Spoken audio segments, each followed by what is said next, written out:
Yo mga idol, kumusta? Mandrag mga sports, ibig nga pala. Ating pag-usapan, Breaking PB News, Coach Leo Astroya may binulgar sa TNT at Calvin Octana may gustong patunayan sa SMB.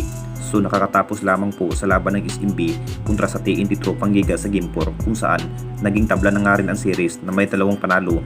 Masasabing kumpiyansa pa rin ang TNT Tropang Giga na matalo na nga rin ang SMB dahil unang first quarter pa lamang po tambak nga ang inabot ng SMB sa TNT Tropang Giga. Masasabing patunayan pa rin sa kupunan ng TNT Tropang Giga na matalo na nga rin ang SMB. Dito na rin nagsisimula ng init sa naging laban ng TNT Tropang Giga. Naging tabla na nga rin ang series na may kartadang dalawang panalo sa bawat laban. Ito na nga ba ang hinihintay ng lahat mga idol?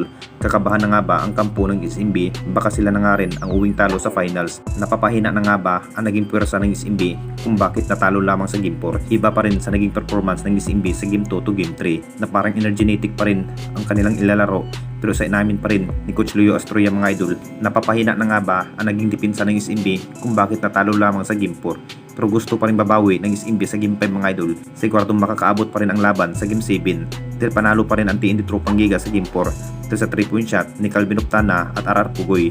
Masyadong napapabaya nga ang naging depensa ni Abay Junmar Pardo. Malaking award pa rin ang kanyang nakukuha mga idol ni Abay Junmar Pardo, best player in the conference. Aggressive pa rin ang mas kinakailangan ng SMB. Outside shooting pa rin ang makakalamang ng TNT Tropang Giga at hindi na rin sa bindiderya. Luging-lugi pa rin ng SMB sa outside shooting mga idol. Katulad nga sa player ng TNT Tropang Giga, talagang mahusay rin sa outside shooting. Pagsisikapan pa rin ng SMB ang lahat mga idol para makuha nga ang kampyonato ngayong season. Pero may pag-asa pa rin ang TNT Tropang Giga ang makakuha sa kampyonato. Ang problema pa rin ni Coach Leo Astroya mga idol, ito si Calvin Octana kung bakit tambak nga sa first quarter hanggang natapos nga ang laban. At dito na naman tayo sa isa pa nating balita. Calvin Octana may gustong patunayan sa SMB. Alam na nating lahat mga idol, nung hindi pa nagsisimula ang laban, pinatunayan pa rin sa nasabing best player ng TNT Tropang Giga na si Calvin Octana. Malakas pa rin ang aura itong nasabing player na si Calvin Octana pagdating sa opensiba.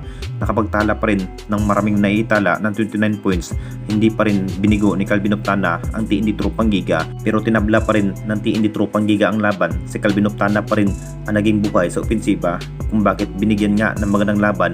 May gustong patunayan pa rin sa nasabing player ng TNT Tropang Giga na si Calvin Octana mga idol na ang TNT Tropang Giga ng araw ang makakuha sa kampyonato. Kumpiyansa pa rin itong si Coach Reyes mga idol na magagawa nga ni Calvin Octana ang lahat para manalo nga ngayong season. Nakaplanado na rin ang lahat mga idol dahil consistent nga ang naging pagsisimulan sa opensiba ni Calvin Octana sa Game 4 kung bakit siya lamang at si Jordan Hiding ang bumubuhat sa opensiba. Hindi pa rin biro ang ginawang hustle play sa nasabing player at satisfy pa rin ang tagumpayan ng TNT Tropang Giga. Tinabla nga ang SMB sa series. Akala na nga rin ng SMB na madali lang pasuwin ang TNT Tropang Giga, pero kung tutuusin mga idol, nagsisimulan pa lamang po nag-init ang TNT Tropang Giga. Muling magharap na naman sa Game 5. Sigurado may pisikalan pa rin ang magaganap dito. Anong masasabi ninyo mga idol tungkol sa ating video?